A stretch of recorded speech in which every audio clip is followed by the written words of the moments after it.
You know how they say truth is stranger than fiction? Well, every now and then you stumble upon a story that's so bizarre, so chilling, it makes you question where one ends and the other begins. This is one of those stories. Okay, just look at this. On the left, you've got a horror novel by the master of macabre, Edgar Allan Poe, written way back in 1838.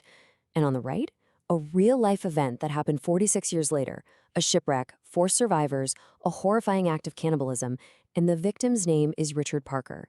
In both stories, I mean, the parallels are absolutely unreal. It's like a nightmare literally crawled off the page and into reality. So, what in the world are we looking at here? Is this just a one in a billion coincidence? Some kind of dark literary prophecy? Or is there something deeper going on? Something about the stories we tell and the terrifying choices we're capable of when we're pushed right to the edge. Let's dig in. All right, so let's leave Poe's dusty old book on the shelf for a minute and step into the real world. The year is 1884. We're heading out into the brutal open waters of the South Atlantic on a little yacht called the Mignonette. So these are our real-life players. You've got Captain Tom Dudley, a guy who knew his way around a ship. You've got his mate, Stevens, and a sailor, Brooks. And then there's Richard Parker. He was just a kid, only 17, an orphan with basically no sailing experience on a ship that was frankly not built for the insane journey it was on.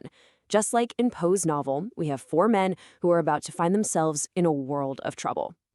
And this is where it all goes wrong, and fast.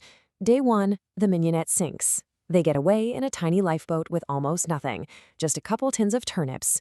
By day 9, things are desperate. They're drinking their own urine. And then, the youngest, Richard Parker, makes a fatal mistake. He drinks seawater and gets incredibly sick. On day 20, the others make an unthinkable choice. Just 4 days later, they're found. Now, here's where it gets even stranger. When the survivors were rescued, they didn't hide what they'd done. They were completely open about it. Why? Because they believed they were protected by a brutal, unwritten rule of the ocean. And listen to this. These are the captain's own words. It just paints this horrifying picture. This wasn't some somber, calculated decision. He says they were like mad wolves. It was a primal frenzy. So what was this rule they were banking on? It was called the custom of the sea.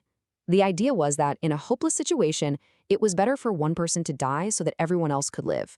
And supposedly, the way you decided was by drawing lots, a grim lottery to make a terrible choice feel, fair. But was it ever really fair? I mean, let's look at the history. Time and time again, the person who randomly drew the short straw just happened to be the passenger, the person who didn't speak the language, or, you guessed it, the youngest, most vulnerable guy on the boat, the cabin boy. Yeah, let's be honest. The custom was a cover story. It was a brutal pecking order disguised as a lottery. And on the Mignonette, they didn't even pretend to draw lots. They just decided that Richard Parker, the sick, orphaned kid, was the one who had to go. Poe's story was becoming real, step by horrifying step. So the sailors expected a hero's welcome. They'd survived against all odds. Instead, their shocking confession landed them in a courtroom for a trial that would make legal history. The whole trial really boiled down to one huge philosophical question. Can murder ever be justified by necessity? The defense argued, look, it was a terrible choice, but it was them or us. Parker was dying anyway. But the prosecution drew a hard line. They said, nope, the law can't make exceptions for being hungry. If we do that, we're basically saying the strong have a right to kill the weak. And the verdict, despite a lot of public sympathy for the sailors, was guilty. Guilty of murder. In that moment, the court officially said the custom of the sea is not a defense. There is no right to kill, not even to survive. The men were sentenced to death. But the court also knew how insane the circumstances were, so they recommended mercy. The final call went all the way up to Queen Victoria, and she reduced their sentence to just 6 months in prison. So the real-life ordeal is over. But the story itself, it's just getting started, because this is where everything comes full circle, connecting Poe's fiction, the Mignonette's reality, and a name that just refuses to disappear. Just check out this bizarre timeline. First, in 1838, you have Poe's fictional character, Richard Parker. Then, 46 years later, the real-life victim, Richard Parker. And then, over a century after that, author Jan Martel is writing his own shipwreck story. And what does he name the Bengal tiger? Richard Parker. And that was absolutely not an accident.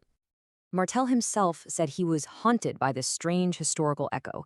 He felt that all these stories about a victimized Richard Parker lost at sea, it had to mean something, and that incredible coincidence became the inspiration for his legendary novel, Life of Pi.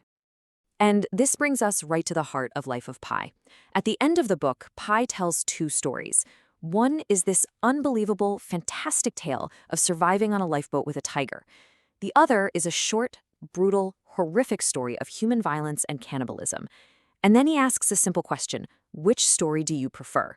It's the exact same choice that faced the public with the mignonette.